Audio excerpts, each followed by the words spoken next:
किसी को धर्म करना हो तो क्या करना? धर्म करना माने क्या, पहले ये समझ लो। धर्म माने होता क्या है? जैसा वस्तु का स्वरूप है वैसा स्वीकार करना धर्म की पहली सीढ़ी है।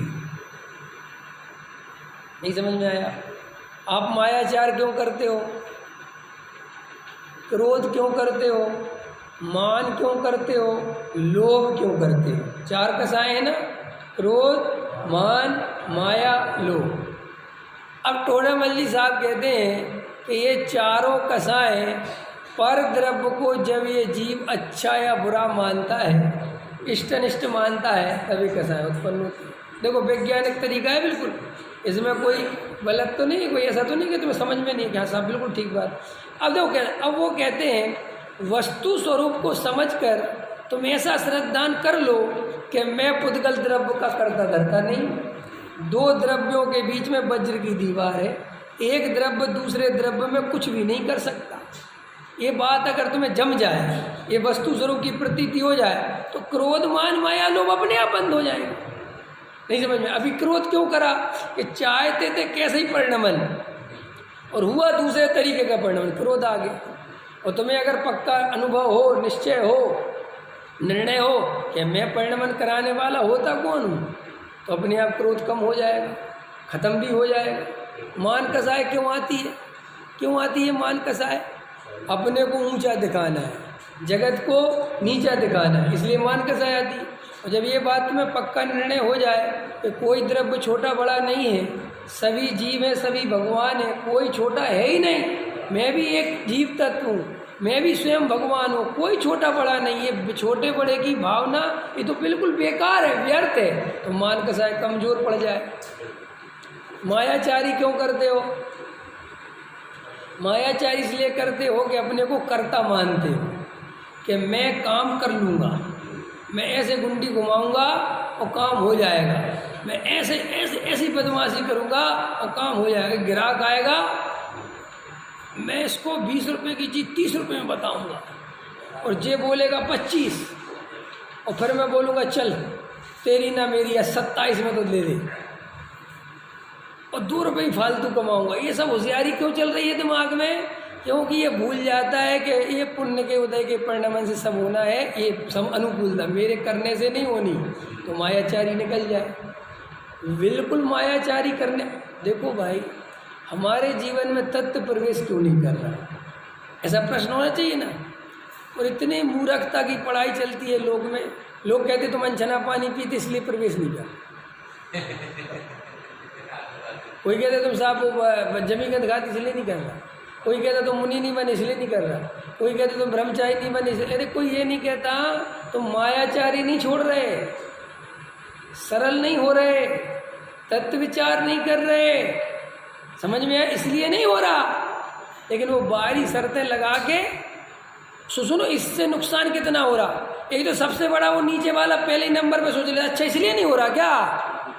अरे यार एक पंडित के चक्कर फंस गए थे, वो कहता तुम तत्व विचार नहीं करती इसलिए नहीं हो रहा, पानी छानने के चक्कर में नहीं हो रहा क्या? बोले हाँ तो ठीक है, बोले अभी तो अपने बस की है नहीं, क्योंकि तत्व विचार में तो नहीं कह सकता ना मेरे बस की नहीं है। जैसे मैं तुमसे कहूँ कि आधा घंटा तत्व विचार करना, तुम क्या कर लोगे? तुम कोई बहाना नहीं बना सकते, क्या बहाना बनाओगे? लेकिन पानी छानने में तो बना लोगे ना। अरे साहब बाहर जाना पड़ता है, 10 काम होते, कहाँ तक छानेंगे? बात भी ठीक है, कहाँ तक छानेंगे? और फिर साथ में वो लगा दिया नहाने वाला भी छानना है, खाली पीने वाला नहीं, और लगा दो वो चाहिए कौन सा, कुएं का, और वो बोरिंग का नहीं चलेगा।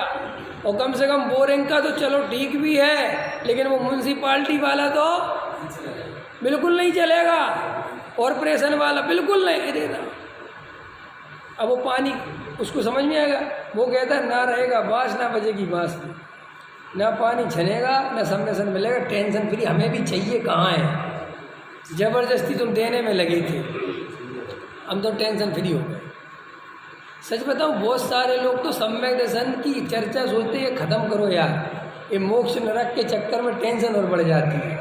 हमें तो तुम पुण्य बताओ, माल कैसे आएगा वो बताओ। इसीलिए बहुत सारे लोग स्वाध्याय में नहीं आते, तत्व सुनना नहीं चाहते, महाराजों के पास भक्ति, क्योंकि महाराजों के पास भयंकर सुविधा है। वे तो पुण्य भी देते हैं और पीछे रख देते हैं। वो कहते जाओ कि साहब काय के लिए रखी कि जो तुम चाहते वो होगा। वो कहते वेरी गुड, हमें तो दुकान चलवाओ। समझ में आया? ख्याल में है ना? सुनो, कई लोग को पीछे की बोलियाँ लगती ना, पीछे आ भाई नहीं, पीछे की बोलियाँ लगती ना तो पीछे खरीद लेंगे सबसे पहले, हमारी 1 करोड़ की बोली और रख लेंगे और पीछे ठान लेंगे। तो क्यों खरीदीजिए? इससे याद आती रहती कि मुनि बनना है। और हम उनके घर में रोज जाते हैं, अधिकतर अपनी तरफ जाते हैं जब, तो सबके घरों में पीछे टंगी है। समझ में है ना?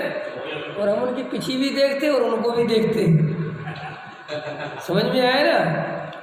मतलब वो पीछे भी अहंकार के लिए रखी है। हमारे घर में ख्याल में हमने ली थी, 1 करोड़ की बोली से ली थी। अब वो पीछी का मतलब पता है। जब तुझे आत्मा नहीं पता तो तू पीछी का क्या करेगा पहले ही बता है। अब से कमंडली बिकने लगेगी। हाँ, ख्याल में ना? तो सारे जगत में क्यों ऐसा क्यों है? अपन किसी की निंदा और प्रशंसा नहीं कर रहे, ये अपने साथ भी है। अपन गुरुदेव की फोटो खरीदते फिरते हैं। अब थोड़ा इधर भी तो आ जाओ, उन्हीं के पीछे इधर आओ। अपन क्या खरीदते फिरते हैं? गुरुदेव का चित्तनावरण लिखो 21,000 के आगे नया सेट कराओ, इससे गुरुदेव का नाम। खैर में वो पूछता है कौन है, जरा जानता नहीं ना, ये हमारे गुरुजी आनंद स्वामी ख्याल में है ना, इनने तत्व समझाया। वो कहता बस ठीक, हम भी कहते ठीक ख्याल में है ना, बस तुम लिख लो और हमें निकलने दो, चेक दो और जाओ। तो वो सारे जगत में जो पक्षपात में जीव कुछ विचार, वो उसका कारण भी है विचार नहीं करने का, क्योंकि उसे तुम जो विचार करवाना चाहते हो उसको वो चीज़ नहीं चाहिए। देखो मैं तुमसे उदाहरण दूँ, सीधी सी, तुम कपड़े की दुकान पे, मतलब कपड़े के मार्केट से निकले, उदाहरण के अपन निकलते चांदनी चौक वगैरह, तो वे सेल्समैन खड़े रहते, आओ जी आओ, आओ आओ जी आओ, बहुत सस्ते में आओ। अब तुम्हें लेना तो बिल्कुल नहीं, ये बात तो पक्की है, लेकिन उसका कहने का ढंग, बोलने का ढंग इस तरीके का है कि थोड़ा भाई अपन ने कहा सस्ता दे रहे दिखा, जबकि देखो अपने अंदर लेना नहीं है बिल्कुल। हाँ जैसे रमेश जी पानी पी लेते, मतलब ख्याल में है ना।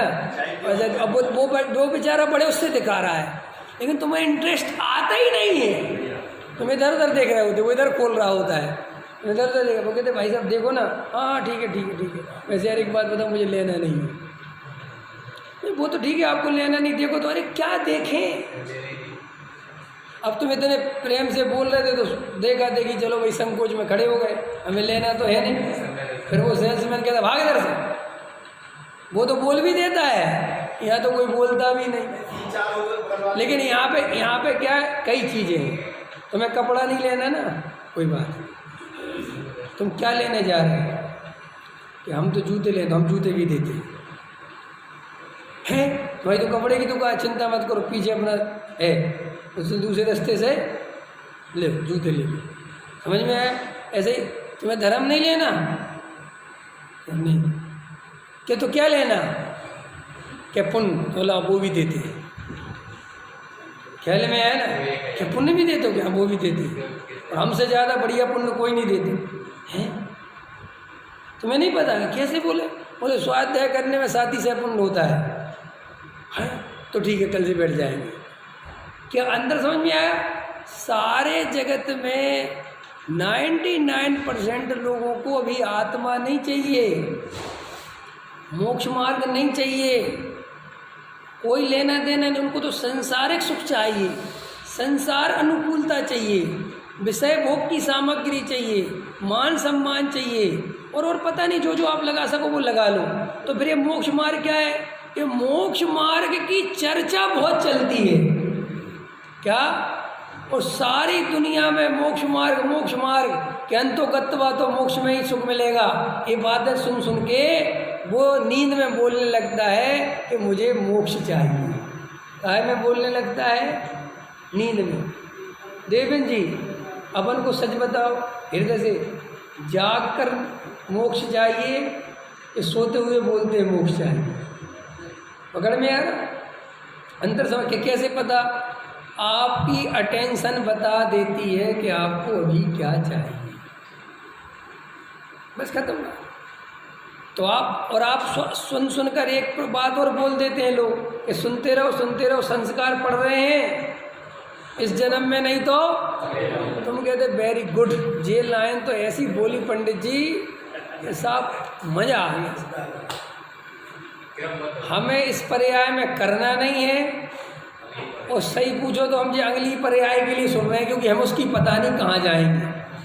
और हम यहाँ इसलिए बहुत शांति से, अब जो कह रहा है बिल्कुल ठीक चल रहा मामला, कि अभी क्या चाहिए, कि अभी जो चाहिए आप उसकी चिंता मत करो, वो हम लगे हुए हैं। ख्याल में है ना? तो आप अंदर में जाके देखोगे तो आपको 100% लगेगा कि मोक्ष हमें संस्कारों के कारण चाहिए। अब बहुत खतरनाक बात क्या कहा मैंने? मोक्ष आपको संस्कारों के कारण चाहिए और पैसा अनुभव से चाहिए। नहीं आया समझ में? पकड़ गए बात? पकड़ गए कि नहीं पकड़े? अरुण जी कहाँ घुस रहे हो, बताओ जल्दी, क्या बोला मैंने? पकड़ गए? नहीं पकड़े? सो अभी नहीं समझ में क्या कहना चाहता हूँ। समझ गए रमेश जी? क्या समझाओ, थोड़ा समझाओ।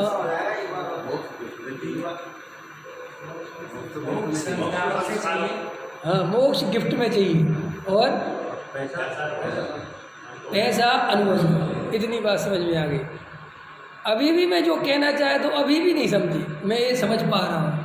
मैं क्या कहना चाहता हूँ समझो, ध्यान से समझो। तुम ये जो मोक्ष कहते हो ना, मोक्ष चाहिए, सम्यक दर्शन चाहिए, ये तुम्हें बचपन से चाबी भर दी। मंदिर में आए, सम्यक दर्शन, इसकी तो तुम्हें भर गई चाबी। तुम्हें चाहिए भाई ये नहीं था, ना तुम्हें इससे कुछ लेना देना था, लेकिन बचपन से रोज मोक्ष।